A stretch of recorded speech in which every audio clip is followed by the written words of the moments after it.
There is nothing worse than saving your opponents by hitting a ball that's going out. Identifying a ball that's going out is a learned skill. Today, I'm going to tell you the things that you should be looking for and give you a way to practice it. It's coming up now.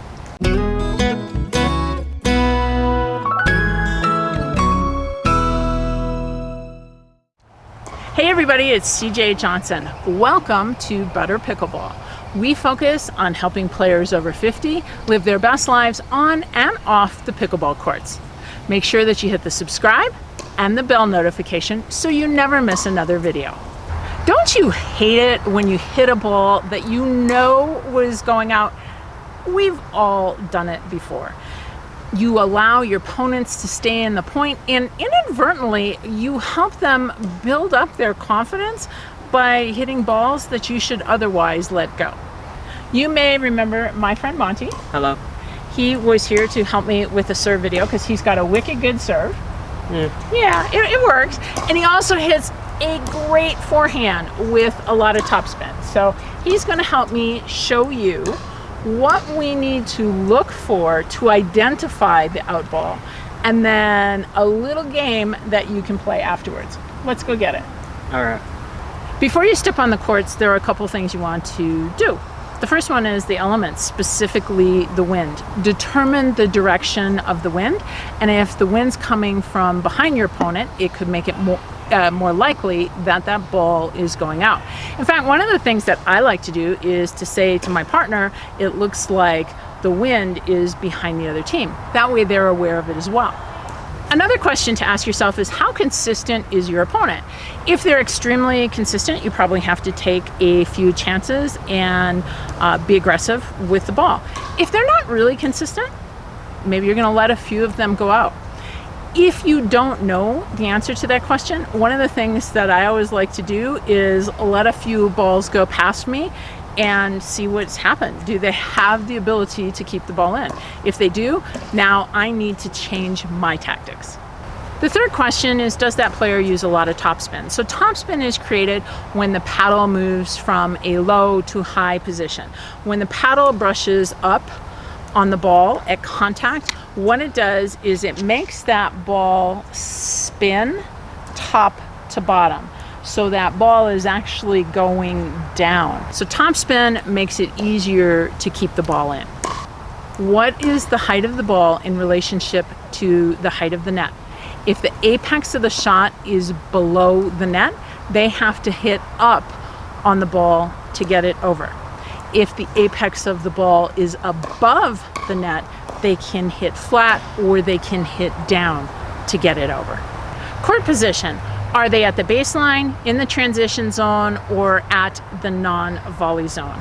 The closer they get to the non-volley zone, the shorter the shot becomes, the more difficult it is to keep a hard shot in play.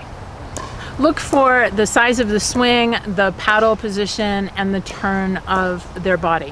When someone turns their body, drops the paddle head, and is going to use their core muscles, that typically signifies a long stroke. The longer the stroke, the more speed that we're adding to the ball. When a person sits up for a drop shot, typically the paddle is more in front of them and they're using their body less. So be aware of what that person's body and paddle language are telling you about the size of the swing. Is the player on the run? Any time that we are scrambling to get a shot, we're taking a lot of momentum with us, and it becomes easier to transfer that speed to the ball and hit the shot out. A general rule of thumb, shoulder high, let it fly. I'm about 5 feet 8 inches tall. If I am at the net and I kind of measure between my shoulders somewhere around my chest, if that ball is coming with pace, again, depending upon where it's coming from on the court, it's likelihood that that ball is out. If I have to reach high above my shoulders, or if I have to jump and I'm at the non-volley zone, you save them a point. So kind of think, general rule of thumb, shoulder high, let it fly. Don't be afraid of letting the ball get past you.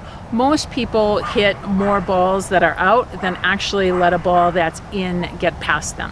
And it's the only way that you're going to learn.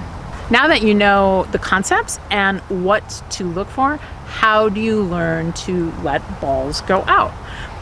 When we first started playing pickleball, we had to learn to position our paddles and our bodies to accommodate the bounce. It was foreign to us. We didn't know how much it was or wasn't going to bounce. The same thing happens, the same exact concept happens for the out ball. For this drill, I'm going to stand at the non-volley zone in my normal ready position. Monty's at the baseline. I will let the shot go past me, and out loud, I'll either say in or out. You can have somebody standing at the baseline and let you know, or the person on the other side of the net might be able to tell you if you're correct or not.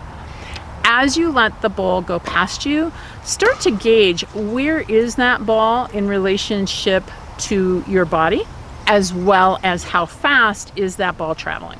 Now that you know how to stop chasing out balls, let's work on those blocking skills by clicking on that playlist right over here. If you got value from this video, give it a thumbs up and share it with your pickleball playing friends, because together we can train smart, live bold, and age well.